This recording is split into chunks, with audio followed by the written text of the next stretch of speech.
Hello, everybody. It's Cody at Cody's Reading Time. I'm back with another story out of the Brothers Grimm collection of fairy tales. This one's called Iron Hans. If you enjoy my narrations, please subscribe. I upload new stories every single day, and there will always be new stories to listen to. All right, let's find out what this story is about. Here we go.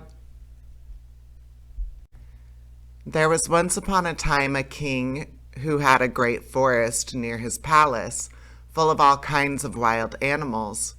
One day he sent out a huntsman to shoot him a roe, but did not come back. Perhaps some accident has befallen him, said the king, and next day he sent out two more huntsmen who were to search for him, but they too stayed away. Then on the third day he sent for all his huntsmen and said, "Scour the whole forest and do not give up until you have found all three." But of these also none came home again, none were seen again. From that time forth no one would any longer venture into the forest, and it lay there in deep stillness and solitude, and nothing was seen of it, but sometimes an eagle or a hawk flying over it. This lasted for many years, when an unknown huntsman announced himself to the king as seeking a situation and offered to go into the dangerous forest. The king, however, would not give his consent and said, "It is not safe there. I fear it would fare with you no better than the others, and you would never come out again." The huntsman replied, "Lord, I will venture in at my own risk. Of fear I know nothing." The huntsman therefore betook himself with his dog to the forest. It was not long before the dog fell in with some game on the way and wanted to pursue it, but hardly had the dog run 2 steps when it stood before a deep pool and could go no farther, and a naked arm stretched itself out of the water, seized it, and drew it under. When the huntsman saw that, he went back and fetched 3 men to come with buckets and bail out the water. When they could see to the bottom, there lay a wild man whose body was brown like rusty iron, and whose hair hung over his face down to his knees. They bound him with cords and led him away to the castle. There was great astonishment over this wild man. The king, however, had him put in an iron cage in his courtyard, and forbade the door to be opened on pain of death, and the queen herself was to take the key into her keeping. And from this time forth, everyone could again go into the forest with safety. The king had a son of 8 years who was once playing in the courtyard, and while he was playing, his golden ball fell into the cage. The boy ran thither and said, "Give me my ball out." "Not till you have opened the door for me," answered the man. "No," said the boy, "I will not do that. The king has forbidden it," and ran away. The next day he went and asked for his ball again, and the man said, "Open my door," but the boy would not. On the third day the king had ridden out hunting, and the boy went once more and asked, "I cannot open the door if I wished, for I don't have the key." The wild man said, "It lies under your mother's pillow. You can get it there." The boy, who wanted to have his ball back, cast all thoughts to the wind and brought the key. The door opened with difficulty, and the boy pinched his fingers. When it was open, the wild man stepped out, gave him the golden ball, and hurried away. The boy had become afraid. He called and cried after him, "Oh, wild man, do not go away, or I shall be beaten." The wild man turned back, took him up, set him on his shoulder, and went with hasty steps into the forest. When the king came home, he observed the empty cage and asked the queen how that had happened. She knew nothing about it and sought the key, but it was gone. She called the boy, but no one answered.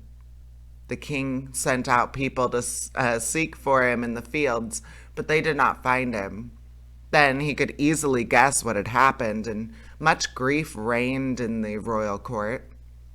When the wild man had once more reached the dark forest, he took the boy down from his shoulder and said to him, "You will never see your father and mother again, but I will keep you with me, for you have set me free, and I have compassion for you. If you do all I bid you, you shall fare well. Of treasure and gold I have enough, and more than anyone in the world. He made a bed of moss for the boy to sleep on, and the next morning the man took him to a well and said, Behold, the gold well is as bright and clear as crystal. You shall sit beside it, and take care that nothing falls into it, or it will be polluted. I will come every evening to see if you have obeyed my order. The boy placed himself by the brink of the well, and often saw a goldfish or a golden snake show itself therein, and took care that nothing fell in it. As he was thus sitting, his finger hurt him so violently that he involuntarily put it in the water. He drew it out quickly again, but saw that it had quite gilded, or whatsoever pains he took to wash the gold off again. It was to no purpose. In the evening Iron Hans came back again, looked at the boy, and said, What has happened to the well? Nothing, nothing, he answered, and held his finger behind his back, that the man might not see it. But he said, You have dipped your finger into the water. This time it may pass, but take care you do not let it again, or let anything go in it again. By daybreak, the boy was already sitting by the well and watching it. His finger hurt him again, and he passed it over his head, and then unhappily a hair fell down into the well. He took it out quickly, but it was already quite gilded.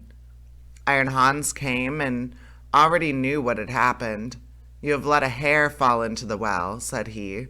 I will allow you to watch by it once more, but if this happens for a third time, then the well is polluted and you can no longer remain with me. On the third day, the boy sat by the well and did not stir a finger. However much it hurt him, but the time was long to him, and he looked at the reflection of his face on the surface of the water, and as he still bent down more and more while he was doing so, and tried to look straight into the eyes, his long hair fell down from his shoulders into the water. He raised himself up quickly, but the whole of his hair was already gold and shone like the sun. You can imagine how terrified the poor boy was. He took his pocket handkerchief and tied it around his head in order that the man might not see it. When he came, he already knew everything and said, Take the handkerchief off. Then the golden hair streamed forth, and let the boy excuse himself as he might, it was of no use. You have not stood the trial and can stay here no longer. Go forth into the world, there you will learn what poverty is. But as you have not a bad heart, and as I mean well by you, there is one thing I will grant you. If you fall into any difficulty, come to the forest and cry Iron Hans, and then I will come and help you. My power is great, greater than you think, and I have gold and silver in abundance. Then the king's son left the forest and walked by beaten and unbeaten paths ever onwards, until at length he reached a great city. There he looked for work, but could find none, and he learnt nothing by which he could help himself. At length he went to the palace and asked if they would take him in. The people about court did not know at all what use they could make of him, but they liked him and told him to stay. At length the cook took him into the service, and said he might carry wood and water and rake the cinders together. Once when it so happened that no one was at hand, the cook ordered him to carry the food to the royal table, but as he did not like to let his golden hair be seen, he kept his little cap on. Such a thing as that had never yet come under the king's notice, and he said, When you come to the royal table, you must take off your hat. He answered, Ah, Lord, I cannot. I have a bad sore place on my head. Then the king had the cook called before him and scolded him, and asked how he could take such a boy as that into his service, and that he was to send him away at once. The cook, however, had pity on him and exchanged him for the gardener's boy. And now the boy had to plant and water the garden, hoe and dig, and bear the wind in bad weather. Once in the summer, when he was working alone in the garden, the day was so warm he took his little cap off that the air might cool him. As the sun shone on his hair, it glittered and flashed so that the rays fell into the bedroom of the king's daughter, and up she sprang to see what it could be. Then she saw the boy and cried to him, "Boy, bring me a wreath of flowers." He put his cap on with all haste and gathered wild field flowers and bound them together. When he was ascending the stairs with them, the gardener met him and said, "How can you take the king's daughter a garland of such common flowers? Go quickly and get another and seek out the prettiest and rarest." "Oh no," replied the boy, "the wild ones have more scent and will please her better." Then he got into the room, and the king's daughter said, "Take your cap off. It is not seemly to keep it on in my presence." He said again, "I may not. I have a sore head." She, however, caught at his cap and pulled it off, and then his golden hair rolled down his shoulders, and it was splendid to behold. He wanted to run, but she held him by the arm and gave him a handful of ducats. With these he departed, but he cared nothing for the gold pieces. He took them to the gardener and said, "I present them to your children. They can play with them." The following day the king's daughter again called him that he was to bring her a wreath of wild flowers. And then he went in with it. She instantly snatched at his cap and wanted to take it away from him, but he held it fast with both hands. She again gave him a handful of ducats, but he would not keep them and gave them to the gardener for playthings for his children. On the third day things went just the same. She could not get his cap away from him, and he would not have her money. Not long afterwards, the country was overrun by war. The king gathered together his people and did not know whether or not he could offer any opposition to the enemy, who was superior in strength and had a mighty army. Then the gardener's boy said, "I am grown up and will go into the wars also. Only give me a horse." The others laughed and said, "Seek one for yourself when we are gone. We will leave one behind us in the stable for you." When they had gone forth, he went into the stable and led the horse out. It was lame on one foot and limped hobblety jip. Nevertheless, he mounted it and rode away into the dark forest. When he came to the outskirts, he called Iron Hans 3 times so loudly that it echoed through the trees. Thereupon the wild man appeared immediately and said, "What do you desire?" "I want a strong steed, for I am going to the wars." "That you shall have, and still more than you ask for." Then the wild man went back into the forest, and it was not long before a stable boy came out of it, who led a horse that snorted with its nostrils and could hardly be restrained, and behind them followed a great troop of warriors entirely equipped in iron, and their swords flashed in the sun. The youth made over his 3-legged horse to the stable boy, mounted the other, and rode at the head of the soldiers. When he got near the battlefield, a great part of the king's men had already fallen, and little was wanting to make the rest give way. Then the youth galloped thither with his iron soldiers, broke like a hurricane over the enemy, and beat down all who opposed him. They began to flee, but the youth pursued, and never stopped until there was not a single man left. Instead of returning to the king, however, he conducted his troop by byways back to the forest and called forth Iron Hans. "What do you desire?" asked the wild man. "Take back your horse and your troops, and give me my 3-legged horse again." All that he asked was done, and soon he was riding on his 3-legged horse. When the king returned to his palace, the daughter went to meet him and wished him joy of his victory. "I am not the one who carried away the victory," said he, "but a strange knight who came to my assistance with his soldiers." The daughter wanted to hear who the strange knight was, but the king did not know and said, "He followed the enemy, and I did not see him again." She inquired of the gardener where his boy was, but he smiled and said, "He has just come back home on his three-legged horse, and the others have been mocking him and crying, 'Here comes our hobblety-jib back again.'" They asked, too, "Under what hedge have you been lying sleeping all this time?" So he said, "I did the best of all, and I would have gone badly without me." And then he was still more ridiculed. The king said to his daughter, "I will proclaim a great feast that shall last for 3 days, and you shall throw a golden apple. Perhaps the unknown man will show himself." When the feast was announced, the youth went to the forest and called Iron Hans. "What do you desire?" asked he.